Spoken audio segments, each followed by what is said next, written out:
Welcome to the Art of Hitting channel. You know, today is an interesting video. I actually conceived it inside the gym working with Dan Carlson on exercises for load, step, and stride, and the three basic principles of a good hitter. And then I watched a video by Gwynn, and Gwynn had, you know, a couple of key concepts, and Gwynn's ultimate mental philosophy was the key to his game. And his point was, if you don't think you're a good hitter, you're not going to be. So basically, these were the points in Gwynn's philosophy. Be confident in your preparation. Stay relaxed and trust your swing. Make adjustments based on the pitcher's approach. And yes, that is also a big part of watching slow pitch softball pitchers, because there's a lot you can learn prior to you stepping in the box. And never let failure dictate your next at bat. That's why Gwynn was one of the greatest hitters ever. His mental game was just an elite as his physical ability.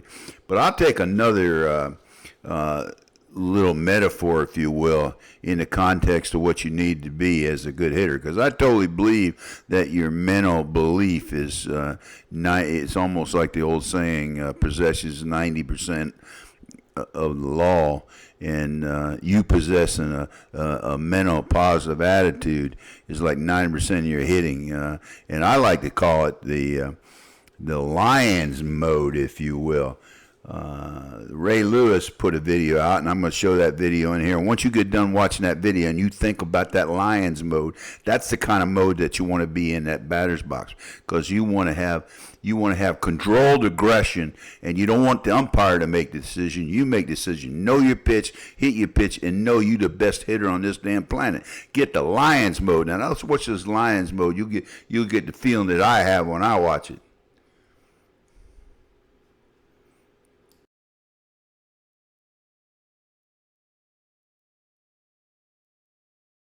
Two things you got to do every time you go up to the plate. Two things. Anybody want to take a shot at it?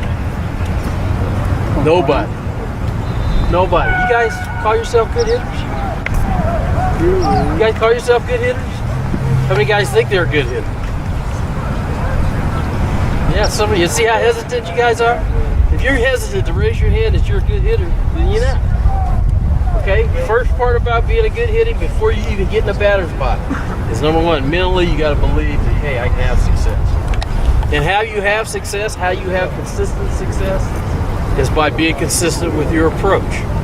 And so the two things that you've got to do every single time you get in the batter's box, I don't care where you stand, I don't care how you hold your hands, I don't care if you're open or closed, close to the plate or far back.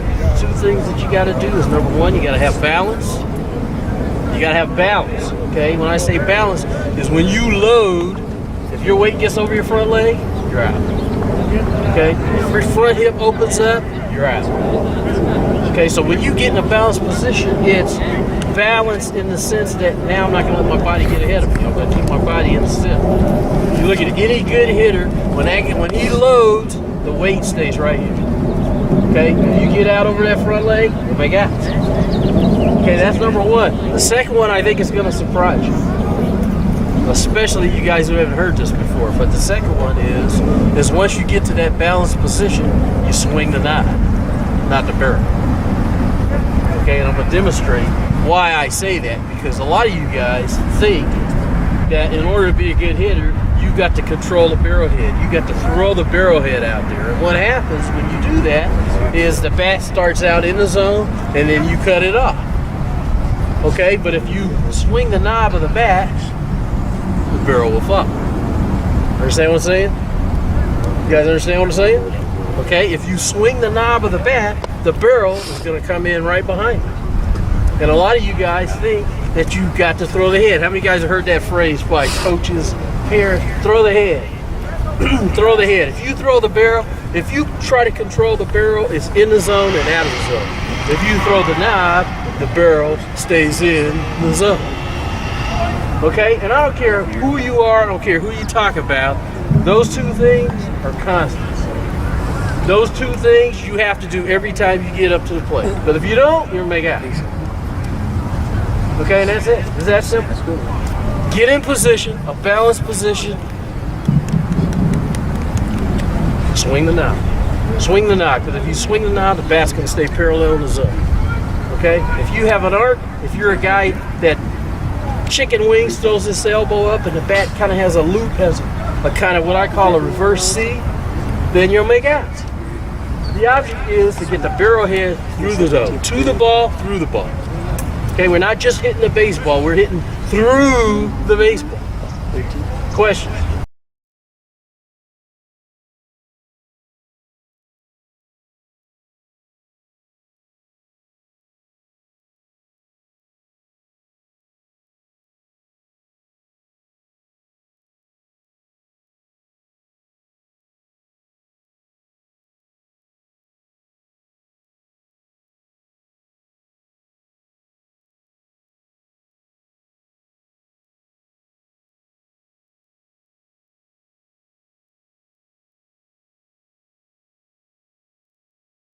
Now I want to talk about focus. Focus is single most important fundamental sports skill a lot of people don't talk about. Now, Tony Gwynn, he just explained to you what he thinks the two most important things are, and I'm tying it into the world of focus, because you have to believe, you have to have a positive attitude, and the lion's mode, if you will, in the softball vernacular, you want to lock in your focus. A lion doesn't chase every target. It locks into its prey and attacks with precision. Unshakable confidence is the alpha mentality in the lion's mode. Step into a box with the belief that you own that moment. Attack with a purpose, explosive and controlled. A lion doesn't waste energy. It explodes when the time is right. That's what batting practice is all about. Adapting and adjusting. That's the lion strategy, and that's what you have to do. The lion studies his prey before making a move. Hitters must read the pitcher and adjust and know what they're doing from what they learned in practice. And dominate the moment, fearless presence. When a lion walks, it commands respect. Same with a hitter. Own the box. Don't let the pitcher dictate the at-bat. Bring it all together. Mental preparation. Controlled aggression, if you will. That's what a lead hitter does, a controlled aggression. Stay calm, focused, and ready.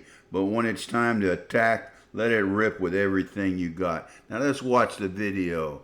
The Lion's Mode of Ray Lewis. If the lion is the king of the jungle, how can he be the king of the jungle? If he's not the biggest, the elephant is probably one of the biggest. He can't be the fastest because that's a cheetah. He can't be the smartest. So he's not the biggest, the fastest, or the smartest. So how does a lion become the king of the jungle? His mentality. That's the only difference of a lion and an elephant. When a lion walks up and sees an elephant, he thinks lunch. An elephant thinks run. And it's all mentality.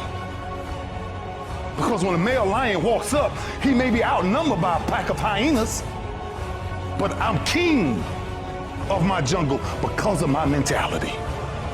What happens when you're a gazelle and you're not being pushed, you're not being prodded, you're not given a reward, nobody's encouraging you? What happens when you're a gazelle and the lion's not chasing you anymore? You stop running. But what happens when you're a lion? When you are a lion, it does not make a difference. You realize that if your family is going to eat, that if that pack of lions is to survive, then you gotta go hunt. A part of being a beast just ain't eating a gazelle. A part of being a beast is the hunt. It's the hunt that they're excited about. They like to see the gazelles run. Then boom, they take off. Because real lions like to hunt. They love the process just as much as they love the prize. And some of y'all just want to score. You don't like the process. You're not in love with the process. A true hunter's goal is not the prize. A true hunter's goal is to hunt. That's what they live for. They live to hunt. They don't just live to catch it. It's the whole process. When you are a true hunter, you don't go by time, you go by the gazelle. When you are a true hunter, you hunt until you get a gazelle, and you don't stop until you get one. And then you get another, and then you get another, and you get another. If you're gonna do what you say you're gonna do, be what you say you're gonna be, you're gonna have to lion me out. You a gazelle, you're gonna come up short. You a gazelle, you're gonna have an average experience. You a student, I need you in lion mode. You an entrepreneur, I need you in lion mode. You trying to lose weight, lion mode. You can't do nothing significant in gazelle mode, nothing. Nothing impressive happens in gazelle mode. Nothing happens in run mode, give up mode, quit mode, scared mode, fearful mode, nothing happens. Everything happened in lion Now let's mode. watch them guys in lion mode. Yes, sir, that's where you want to be, in lion's mode.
Now we started this video off with Tony Gwynn, Hall of Famer, one of the best hitters there is, and now we're bringing in Bob Wall, like the legend of softball. Bob is one of the best hitters ever to put their spikes on and go on a softball field, and he explains the process of hitting very well. And now you're going to see the similarities between what Tony was telling you and what Bob's going to tell you here as far as the mechanics. But don't forget the Lions mode. Yes, sir. Don't forget the Lions mode and the points that have been made in this video. You can see them in the recap on the description in the write-up. Snapping it. Arm extension. Arm extension is one of the ones that are going to make you or break you. You've got to do this properly. And when I talk about arm extension, I'm talking about you lead with the hands, you want to snap your wrist and your elbow at the same time. Arm extension here. You actually hit the ball about a foot, foot and a half in front of the plate. The swing is actually the momentum going forward, not around. Your hips rotate, but your swing goes straight out, back towards the pitcher. You don't want to rotate this way with your swing and get arm extension here and rotate with your hips. You want your hips to rotate, keeping your hands back, leading with your hands, snapping it out here. You want your bat forward. Now, you can do the same thing even if you're hitting to the opposite field. You want to get arm extension. In other words, if you're hitting to the outside of the field, you turn a little bit and you snap it that way. You still get total arm extension. Get your arms out. The further out you get it, the better off you are. In this picture, notice that my arms are coming out and I'm going to snap my elbows and my wrist at the same time, getting full arm extension out and away. Notice when you make contact, you want to extend your full elbows so that you get great arm extension right there. driving the ball through, forward. Get full arm extension, drive through the ball. Lead with the hands, arm extension. That'll get you tremendously important to a fast swing. If you ever look at somebody that's got a great swing, he's got fast, good hip rotation. So, as you're striding, you point your toe, your back foot is going to pivot, which will open your hips. And then as your hips rotate open, you lock your front leg, which pushes the front part of your hip back for even greater hip rotation. So as you're striding, you come down, hip rotation. Now the hips will go first. So your hips will start your swing. The hips will lead before the hands. It's real fast, but your hips go first. So in other words, you stride, you drive with that hip. You want to drive with that hip. Hip rotation, that's where the rotation comes from your hips. You keep your hands back, ready to extend later and get the arm extension. As you start your hip rotation, your back foot pivots to make your hips rotate. Notice how the hands are back, and now you just start to rotate your hips as fast as possible and as much as possible so that when you're done swinging, your hips will be pointed towards the pitcher. Open wide, as much hip rotation as you can generate. So remember, the faster your hips are, the faster your hands are going to be, the faster your bat speed's going to be.